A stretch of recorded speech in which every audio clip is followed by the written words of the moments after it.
Good evening.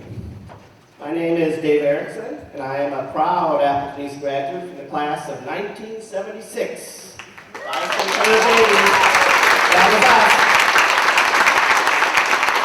I am currently a social studies teacher here at Appleton East, and I have been active in the Words Heard Committee since I came to East in 2013.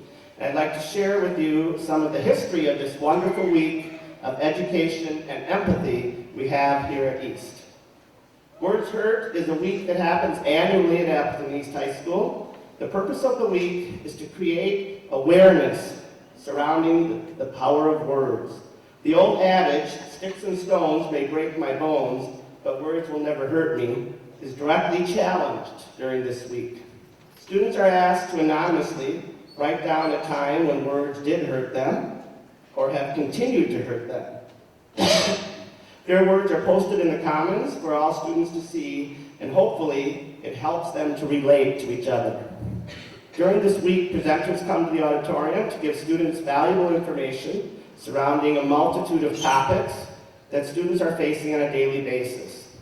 In the past, presenters have spoken about depression, anxiety, suicide, eating disorders, self-harm, bullying, domestic violence, dating violence, mental health issues, runaway youth, homelessness, mindfulness, sexual assault, LGBT issues, transgender awareness, stress relief, racism, cultural awareness, and much, much more. Presenters are chosen from multiple groups, including our own school staff, students, as well as community members. Students are able to get more information about these topics from stations that are set up in the Commons all week. Words Heard Week stresses empathy and connection and understanding what life is like in somebody else's shoes. Words Heard Week was inspired by the National Gay Straight Alliance for Safe Schools and their No Name Calling Week. It was started by a fellow teacher, English teacher here at East, Gladys Thiel, and a few of her dedicated students in the Gay Straight Alliance, including Maria Peoples, Jason Donker, Jake Bradley, Zach Danovic, Katie Cronmiller, and Lizzie Mua.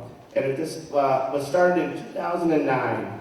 The event has grown over the years and has been guided by additional staff members, including Margaret LaFleur, Amanda Nielsen, Rebecca Spencer-Foley, Beth Podlasek, and myself. And I'm sure we probably missed a couple others. Anyway, now I'm here to tell you about this year's 2017 Words Heard Week and more is one of the current members of the Words Heard Committee, Beth Podlasek.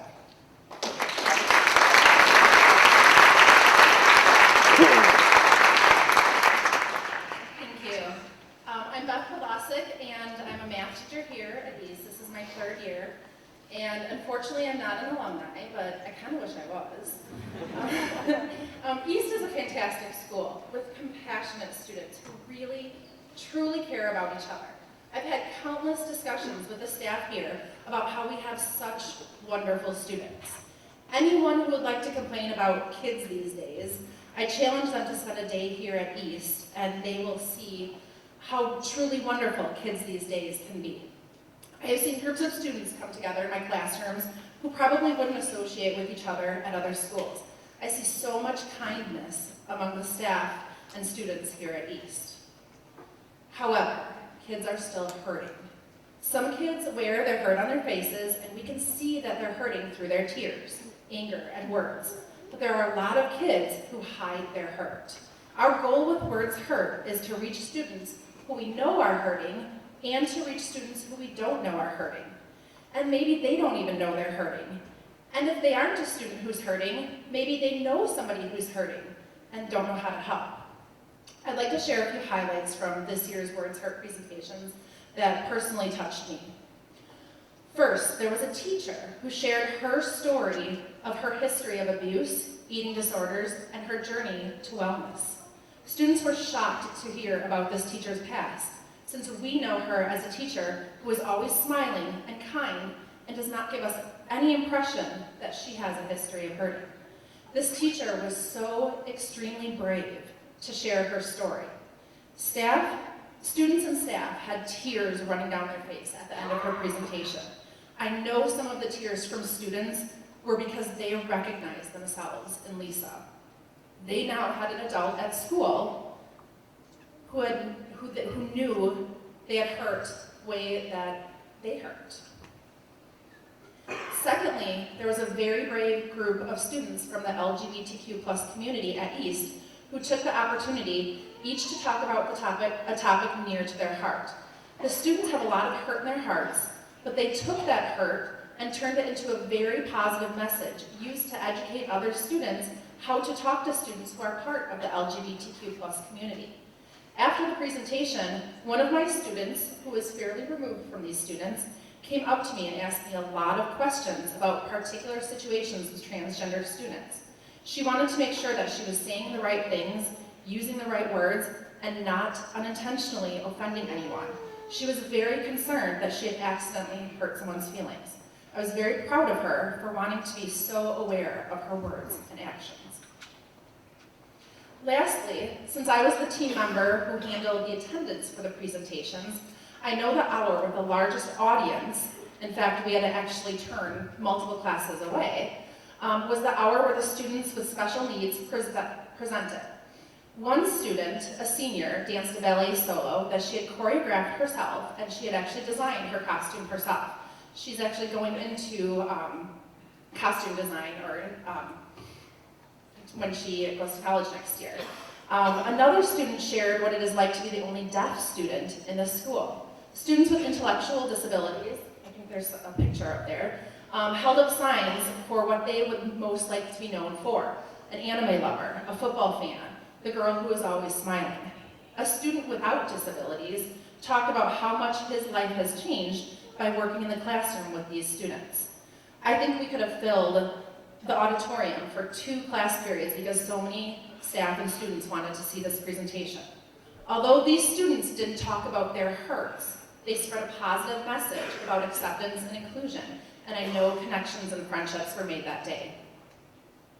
In addition to the presentations, we have other activities at school. We sold t-shirts featuring student artwork, which I have on right now, and the students' artwork is on the back. We created a wall of cards that students had filled out. On one side of the card, students could share how words have hurt them, and on the other side, students could share how words have healed them. Students wrote from their hearts, knowing that their message would be shared with everyone.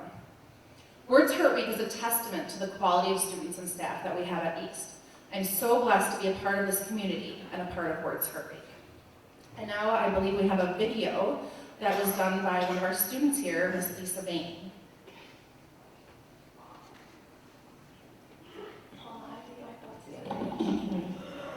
Can I write this down?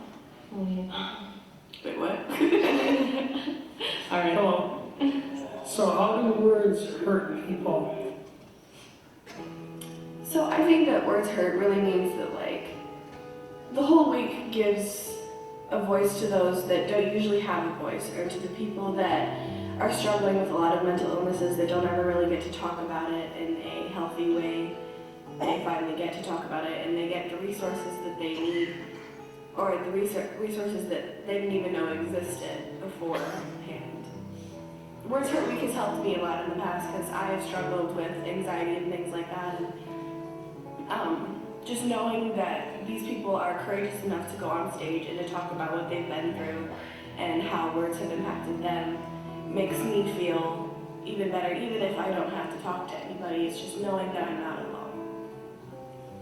Okay, so Words Hurt means to me that it's a time that we all can come together and understand that the words that we use are not always positive and that they can hurt other people. We really have to think about, what we're saying so that we can build a community together that's positive.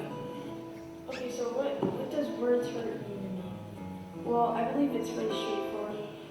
I think what we need to remember this week is the power of words, that what we say has consequences. And words are a weapon that can be used to hurt other people, but they're also a tool that can be used to heal others. And that when we say things to people, we need to be conscious of how we're using our words. Are we using them as a weapon, or are we using them as a tool to build people up rather than tear them down?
Normally, every time that I get on the stage, I have always need to fix the microphone.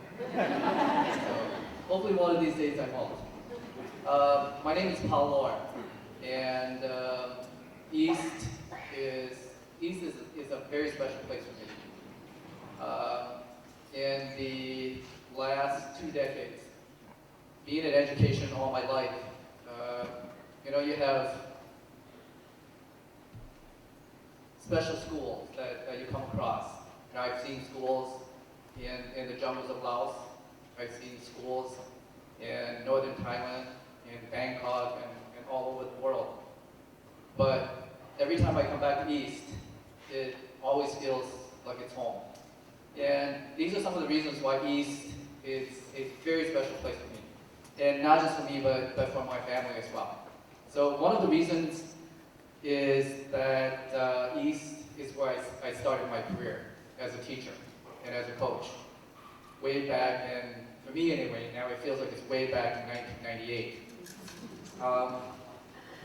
It's truly the first reality that I had that dreams do come true. About 4 years prior to that, I wanted to become a teacher, and East gave me that opportunity. There are 2 memories I had at East as a teacher that taught me a lot of things about life. In my first year of teaching, my office was a closet. So basically, there was no window. And I learned very quickly that teaching is very exhausting. So what I did was, I kind of converted my closet into like a man cave, you could say. And so typically after an exhausting morning of teaching, I would go into my man cave, and if needed, I took a little nap just to recover for the afternoon teaching. But really, sometimes when we think about teachers, we think that our responsibility is to teach.